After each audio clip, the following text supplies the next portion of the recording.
मुल्क भर में 19 अगस्त को मुहर्रम का एहतमाम किया जाएगा। कोरोना इन्फेक्शन के पेश नज़र हुकूमत की तरफ से यूपी में मुहर्रम के लिए हिदायत जारी की गई है। यूपी में कोरोना इन्फेक्शन के खतरे के पेश नज़र इस साल मुहर्रम में ताज़िया और जुलूस नहीं निकाला जाएगा। अब हुकूमत की तरफ से जारी सर्क्यूलर पर एक तनाज़ा खड़ा हो गया है। शिया आलमदीन कल्ब जवाद का इल्ज़ाम है कि महकमे पुलिस ने सर्क्यूलर में नाजेबा अल्फाज का इस्तेमाल किया है।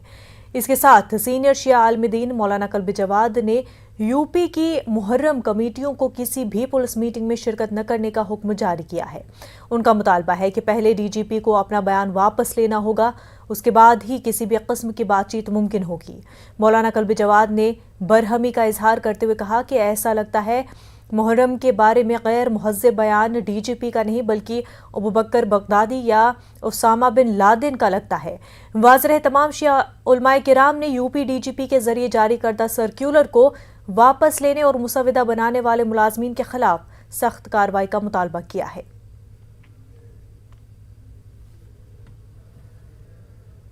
तो इसमें मुहर्रम जो हमारा पाक व मुक़द्दस जो महीना है और जिसमें इंतहाई मुक़द्दस और पाकीज़ा प्रोग्राम होते हैं और इंतहाई पुरअमन प्रोग्राम होते हैं, उसके लिए बहुत ही गलत लफ्ज़ें इस्तेमाल की गई हैं इसमें, और उसको बहुत ज़्यादा उसका इमेज ख़राब करने की कोशिश की गई है। और ऐसा लगता है कि इन्हें हमारे डीजीपी साहब ने मुहर्रम की जो रूह है और उसकी जो स्पिरिट है उसको समझे बगैर ये बयान जारी कर दिया है। और उसमें उन्होंने बहुत ज़्यादा कहा कि वहाँ हुड़दंग होता है और बदतमीजियाँ होती है, ये होता है, जबकि वो शौक का त्यौहार है। ये वो त्यौहार नहीं है जिसमें भंग पी के कोई भंगड़े नाच रहे हो या शराब पी के कोई नाच रहा हो। ये वो त्यौहार नहीं है, ये सिर्फ शौक का त्यौहार है। इमाम हुसैन की शहादत का शौक मनाया जाता है। इसमें कोई हुड़दंग नहीं होता, किसी किस्म की कोई बदतमीजी नहीं होती है, बल्कि इंतहाई पुरअमन तरीके से मुसलमान जो है शिया सुन्नी दोनों ये इस प्रोग्राम को मनाते हैं और इमाम हुसैन का वो गम मनाते हैं। ये बहुत ही गलत बयान डीजीपी साहब की तरफ से दिया गया। ये ऐसा लगता है कि यूपी के डीजीपी ने बयान नहीं दिया है, बल्कि ये लगता है कि अबू बकर बगदादी ने बयान दिया है। ये लगता है कि किसी बिन लादेन ने बयान दिया है, ये कि जो शियों के अगेंस्ट है, बिल्कुल शियों के बिल्कुल खिलाफ बयान दिया गया है। और इससे बहुत बड़ा भरम पैदा हो जाएगा और जो है इमेज जो है वो मुहर्रम के प्रोग्राम जो है वो खराब होगी और इससे शिया सुन्नी पूरे यूपी में शिया सुन्नी तनाव पैदा हो गया है। यूपी में मुहर्रम को लेकर डीजीपी मुकुल गोयल के सर्क्यूलर मामले में डीजीपी ने वजाहत करते हुए कहा है कि कोविड प्रोटोकॉल के तहत मुहर्रम के जुलूस पर रोक लगाई गई है। ये किसी भी मजहबी जज्बात को ठेस पहुंचाने के लिए नहीं है। इससे पहले भी मुहर्रम पर सर्क्यूलर जारी किया गया था, ये कोई नया नहीं है। डीजीपी मुकुल गोयल ने कहा कि ये सिर्फ कानून और नज़्म-ओ-नस्क को दुरुस्त करने के लिए सर्क्यूलर जारी किया गया, इसके अलावा किसी के जज्बात को ठेस पहुंचाना इससे मकसद नहीं है। पंजाब और छत्तीसगढ़ के बाद अब उत्तर प्रदेश ने भी स्कूल खोलने का फैसला किया है। यूपी में 16 अगस्त से स्कूल खोले जाएंगे। 1 सितंबर से कॉलेजों में तालीमी सिलसिला शुरू कर दिया जाएगा। 5 अगस्त से एंट्रेंस से जुड़ी कार्रवाइयां शुरू हो जाएंगी। स्कूलों में कोविड गाइडलाइंस पर अमल को यकीनी बनाने पर जोर दिया गया है, जिसके तहत सैनिटाइजर, इंफ्रारेड थर्मामीटर, मास्क वगैरह के इंतजाम को यकीनी बनाने की हिदायत दी गई है।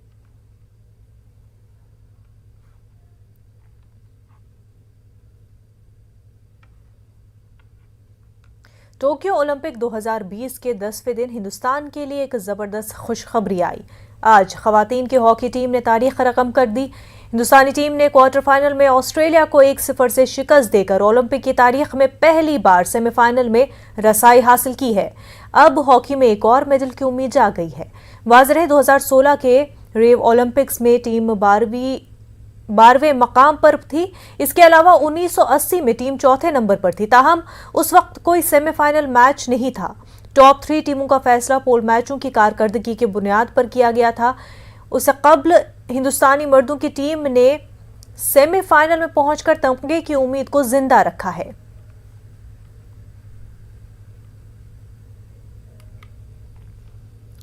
हमारे नुमाइंदे मेहताब आलम हमारे साथ बराह रास्त जुड़ चुके हैं। मेहताब आलम, हॉकी टीम ने जो है पूरे मुल्क का नाम रोशन किया है, ओलंपिक्स में मुल्क का सर फख्र से ऊंचा कर दिया है।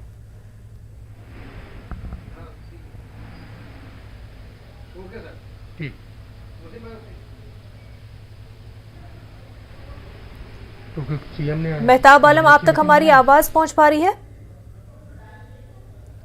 आपको बता दें, ओलंपिक्स से हिंदुस्तान के लिए बहुत ही बड़ी खुशखबरी, खवातीन की हॉकी टीम ने तारीख रकम कर दी। हिंदुस्तान टीम ने क्वार्टर फाइनल में ऑस्ट्रेलिया को 1-0 से शिकस्त देकर ओलंपिक की तारीख में पहली बार सेमीफाइनल में रसाई हासिल की है।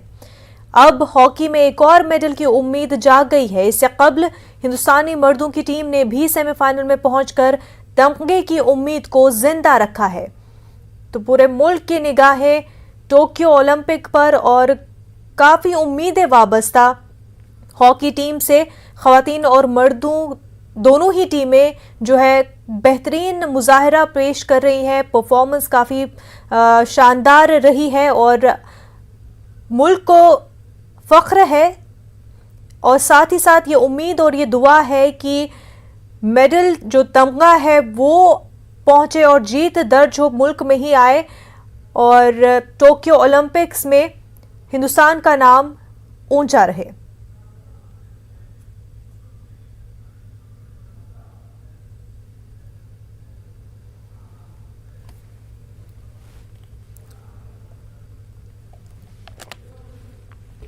तो आपको बता दूं कि टोक्यो ओलंपिक 2020 के 10वें दिन ये खुशखबरी मिली है। इससे पहले आपको बता दें कि इस तरह की परफॉर्मेंस जो है देखने को नहीं मिली थी। काफ़ी साल लग गए यहाँ तक पहुँचने में।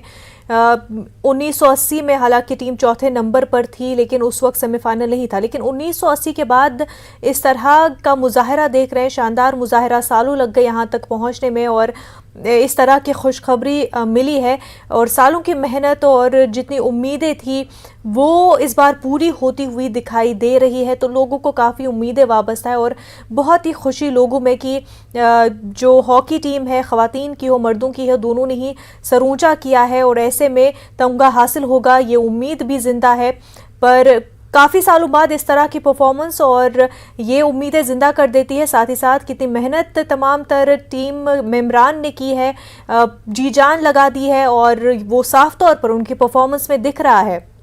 तो सालों में जो नहीं हो सका वो अब करने का जो हौसला है वो दिख रहा है। जो ठानी थी मेंबरान ने, जो खिलाड़ी है टीम के, वो साफ तौर पर दिख रहा है। उनकी कड़ी मेहनत जो है रंग ला रही है। मेहताब आलम हमारे साथ जुड़ चुके हैं। मेहताब, हिंदुस्तान के लिए बहुत ही बड़ी खुशखबरी टोक्यो ओलंपिक से आ रही है। मुनज़्ज़म खुशखबरी इसलिए भी है क्योंकि तारीख में पहली बार दोनों टीमें, चाहे मर्द हॉकी टीम की बात करें या ख्वातीन हॉकी टीम की बात करें, दोनों सेमीफाइनल में पहुंच चुकी हैं। और इस पर बातचीत करने के लिए हमारे साथ Mumtaz hockey player, hockey Olympian Jalaluddin Rizvi साहब और फिरोज साहब हमारे साथ मौजूद हैं, इंटरनेशनल प्लेयर। आइए उनसे जानते हैं कि किस तरह की लम्हे को देखते हैं। कल शाम को जो मैच ब्रिटेन के खिलाफ हमारी भारतीय पुरुष हॉकी ने जो जीत दर्ज की है 3 गोल से, पिछले मैचों में जो परफॉर्मेंस थी हमारी टीम की, वो ये था कि डिफेंस टीम को जिता रहा था। लेकिन कल तीनों गोल हमारे फॉरवर्ड्स ने किए हैं और बहुत शानदार गोल किए हैं। मतलब जितनी भी तारीफ की जाए वो कम है और बहुत ही खुशी के, हम लोगों के तो खुशी के लम्हात हैं ये। और ये जो मिला है क्योंकि इतने साल बाद हम 80 ओलंपिक के मास्को ओलंपिक के बाद हम लोग टीम सेमीफाइनल खेल रही है। तो जो जिस तरीके की कल उन्होंने जो जीत दर्ज की और जो हॉकी जीतने वाली हॉकी खेले हैं, तबीयत खुश कर दी। और टीम का पूरा तालमेल जो था वो कहीं पर भी ऐसा नज़र नहीं आ रहा था कि कहीं से हम लोग कमज़ोर हो रहे हैं। और ब्रिटेन पे बहुत हावी होके खेले। भले ही ब्रिटेन ने थोड़ा बॉल पोजीशन थोड़ी रखी और पेनल्टी कॉर्नर उनको ज़्यादा मिले, हमको तो पेनल्टी कॉर्नर भी नहीं मिल पाया। लेकिन उनका सारा गोलकीपर हमारा जो है श्री जयेश, इसने काफ़ी अच्छे सेव किए गोल और सेमीफाइनल में टीम हमारी पहुंच गई। और उसी गर्म जोशी में मैं समझता हूं कि गर्ल्स ने आज सुबह दुनिया की बड़ी टीम ऑस्ट्रेलिया, जो गर्ल्स में बड़ी टीम मानी जाती है, उसको 1 गोल से जीता। और ऑस्ट्रेलिया से 1 गोल से जीते। लेकिन सवाल यहाँ पे भी जानना चाहें क्योंकि आप दोनों लोग जो है इंटरनेशनल हॉकी पुरुष में रहे हैं, सवाल ये कि अब हमारे सामने चैलेंजेस किस तरह के हैं, चाहे हम गर्ल्स हॉकी की बात करें या मर्द हॉकी की बात करें। पहले तो हम पूरे हिंदुस्तान के लोगों को मुबारकबाद देना चाहते हैं कि हमारी दोनों टीमें बहुत साल के बाद सेमीफाइनल में पहुंची हैं। इसके लिए सारे हिंदुस्तान को बहुत बहुत मुबारक हो।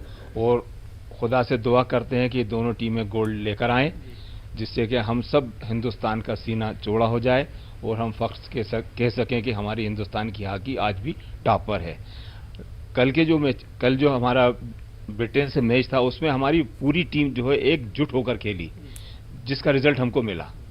कई बार क्या होता है कि टीम में लड़के उतरते हैं तो 3 बहुत जोश में होते हैं, 3 थोड़े बीच के होते हैं, लेकिन कल की टीम के अंदर जब टीम वार्म अप हो रही थी, वो ग्राउंड के अंदर चल फिर रही थी, उसमें लग रहा था कि वो कुछ करेगी आज, और उसने किया भी।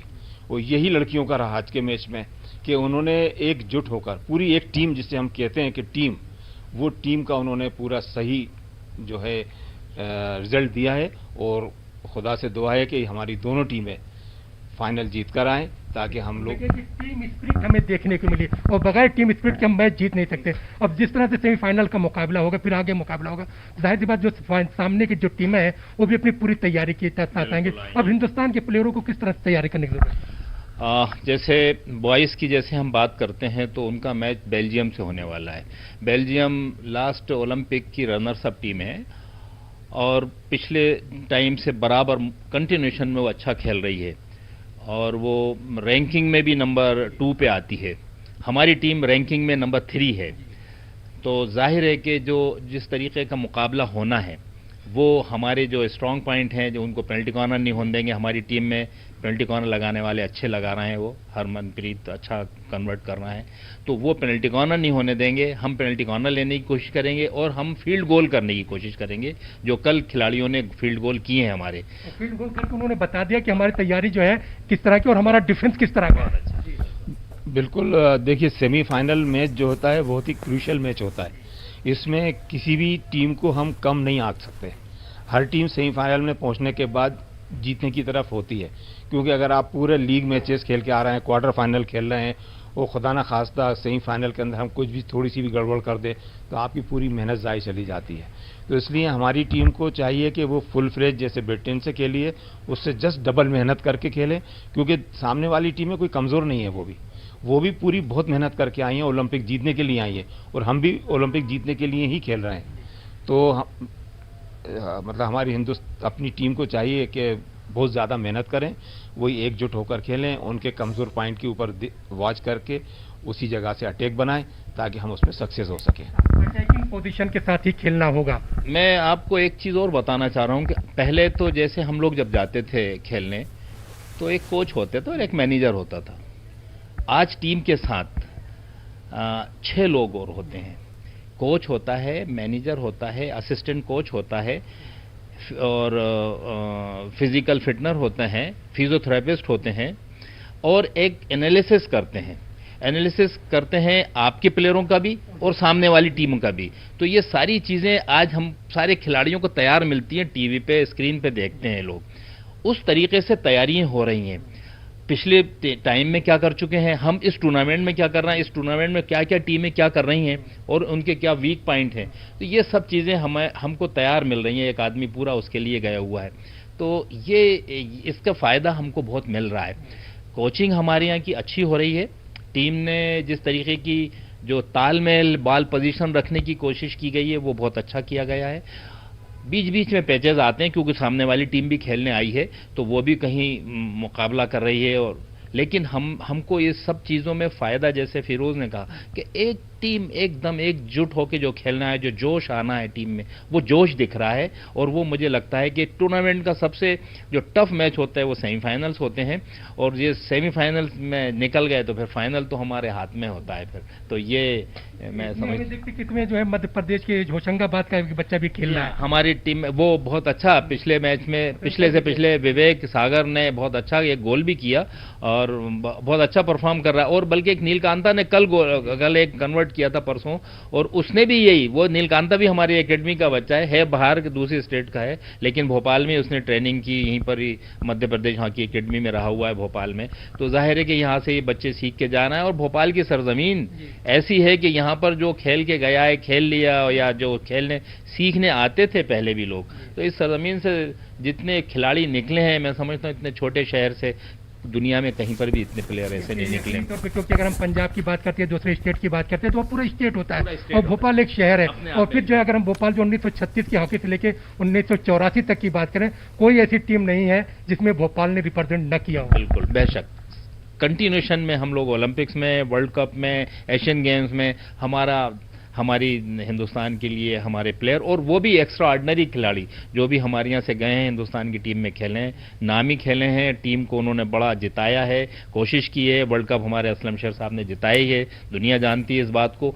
तो इस तरीके के ऐसे एक्स्ट्रा ऑर्डिनरी प्लेयर भोपाल से निकले हैं।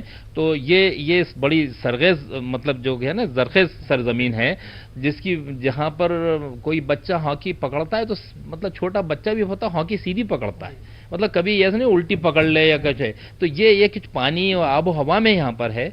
और जितनी भी मैं कहूँ इन टीमों की, ऐसे गर्ल्स टीम की भी मैं बात करता हूँ कि गर्ल्स टीम ने तो तारीख रख कर दी, क्योंकि हमारी गर्ल्स टीम तो कभी कहीं कुछ कर ही नहीं पाती थी, ओलंपिक्स में जा ही नहीं पाते थे। 1-2 बार पार्टिसिपेट हुआ है, एशियन गेम ज़रूर 82 में हम लोग जीते हैं, इसके बाद हमारे पास कुछ खास है नहीं। कॉमनवेल्थ गेम हम एक बार जीते हैं, वो उसमें बहुत टीमें इतनी नहीं आती हैं कंपटीशन में। लेकिन ओलंपिक्स का सेमीफाइनल में वुमेन्स हिंदुस्तान की टीम का आना, ये एक करिश्मा है, और इसको एक मौजज़ा कहा जाए।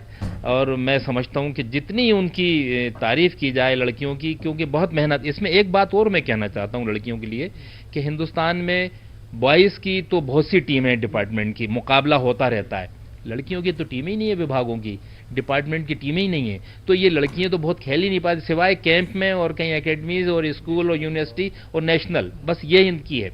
एक मैं समझता हूँ रेलवेज़ की टीम है, और वो रेलवेज़ है, 1-2 टीमें हैं बाकी। अब ये ऐसा इस जो उनकी परफॉर्मेंस है, मेरी एक सजेशंस है कि हिंदुस्तान के विभागों को भी, डिपार्टमेंट को भी गर्ल्स को अपॉइंटमेंट दें और टीमें बिल्कुल, बनाएं, जिस अपने तरह जिससे की हमारी परफॉर्मेंस लड़कियों की टीम ने दिखाई, उसके बाद ये उम्मीद कर रहे हैं कि जिस तरह की फैसिलिटी मेहताब आलम खवातीन टीम को दी जा रही है, उससे बेहतर फैसिलिटीज़, बेहतर प्लेटफॉर्म्स उनको मुहैया कराए। क्योंकि अगर जो रिसोर्सेज है, जो प्लेटफॉर्म्स है, जिस तरह की ट्रेनिंग है, उसके हिसाब से इस तरह का परफॉर्मेंस, बेहतरीन परफॉर्मेंस लड़कियाँ दिखा सकती है, तो और भी अगर पॉलिश किया जाए तो क्या कुछ नहीं कर दिखा सकती। मेहताब आलम, आपका और आपके साथ जुड़े मेहमानों का बेहद शुक्रिया। ब्रेक के बाद आपका खैर मकदम है। पीवी सिंधु को ब्रॉन्ज मेडल मिला है। पीवी सिंधु की इस कामयाबी पर चार जानिब मुबारकबादियों का सिलसिला जारी है। खुद पीवी सिंधु ने न्यूज़ 18 से बात करते हुए कहा कि ये उनके लिए सबसे खूबसूरत दिन है। Because a lot of messages, a lot of compliments. So yeah, I kept telling thank you, and still a lot more to go. I haven't actually, replied to everyone, but yeah, I am doing it slowly. So, but yeah, I'm very like, so happy. Like I don't know what to do. No, that's fantastic. But tell me that evening before the final and that night before the final, how did you balance that yo-yo of emotions before the bronze medal fight? After the Well, it was definitely a hard thing to do because the before day I lost in the semi-finals, so I was really very sad. I was upset. There were a lot of emotions where whether I should be happy, whether I should be sad, because I'm getting another chance. I have to be happy about it. But when I lost the semi-finals, I was a bit sad because you would have gone to the finals. So it was both ways. But I had to actually keep my emotions with myself and just keep calm and just keep going. And also the next day, the semi-finals, losing semi-finals was in the evening. So the whole day I had to literally be like, okay, when will I play that pressure? That you won that medal for the country. And it's basically like it was definitely like a different level, I would say, because after losing the semi-finals and playing again, I mean it's a different level, and it is really tough because to come out and be much more stronger the next day is a bit tough. But yeah, I think I just thought that even bronze is a medal where it's a one-time opportunity, and I got a second chance. And yeah, my coach also just told me one thing, that there's a difference between bronze and the fourth medal. So I think that actually struck me, and I was like, yes, I need to do well, and I will do my best, because we have worked so hard, like for so many years for this, and we've come so far. So it's time. I mean, the time has come, and we have to prove ourselves. So yeah, I just went with that mindset. Lok Sabha में PV Sindhu को उनकी कामयाबी पर मुबारकबाद पेश की गई और उनके मुस्तकबिल के लिए दुआएं भेजी गईं। The whole house, on my own behalf, please, I congratulate Ms. P.V. Sindhu for winning bronze medal in badminton women's singles event in Olympics Games being held in Tokyo, Japan. With her spectacular performance, Ms. Sindhu has scripted history by becoming the first Indian woman to win 2 Olympic medals, and that too in successive editions. This feat of Sindhu highlights the consistency at international levels that is expected of our sports persons in the international arena. Born in a family of sports persons, Ms. Sindhu took to badminton at a tender age of 12. She, along with her father, used to travel around 120 kilometers daily for training. Personally known to me, I have been witness to her hard work, perseverance, and sheer dedication towards her passion. It is appropriate to take note of the role of Ms. Sindhu's parents and family in her spectacular rise and achievements in badminton that brought her laurels for our country. I wish Ms. P.V. Sindhu success in her future endeavors and hope that she will continue to bring many more laurels to the country.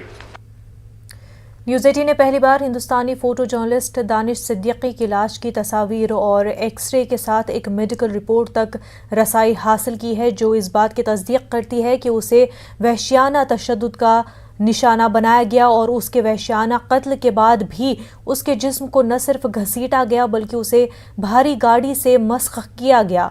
Report के मुताबिक दानिश के जिस्म में 12 गोलियां मारी गईं। तमाम गोलियां जिस्म के सामने और पिछले हिस्से में मारी गईं।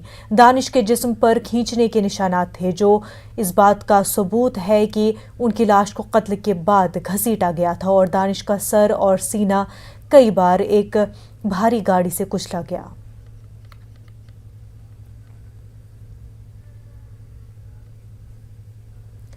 नेटवर्क 18 फेडरल बैंक संजीवनी गाड़ियां पूरे मुल्क में कोरोना वायरस से मुतासरा अजला में गश्त कर रही है। वैक्सीन की अहमियत के हवाले से बेदारी लाने की हमारी कोशिशों को आपकी तायद की अशद ज़रूरत है। आइए एक नज़र डालते हैं संजीवनी गाड़ियां किन इलाकों में हैं।